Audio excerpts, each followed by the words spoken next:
我有一位醫生客戶咧，同我分享過喺10幾年來咧，病人啦做手術啦係極度冷靜噶，好專業。一睇到自己嘅投資賬本咧，就好容易咧做錯決定，撳錯掣嘅。點解會咁呢？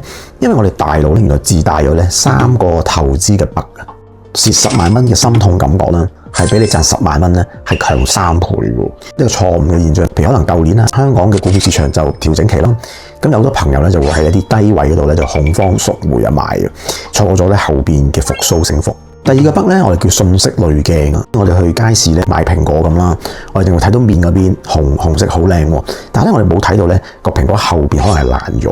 往往我哋都相信一個資產你買入之後咧，可能個演算法啊、社交媒體咧就淨係會推一啲咧利好嘅消息俾你睇。第三個 bug 就係叫近期嘅偏見啊！譬如可能上1、2個禮拜啦，市場好波動嘅話咧，其實咧比3年嘅趨勢咧更影響判斷嘅喎。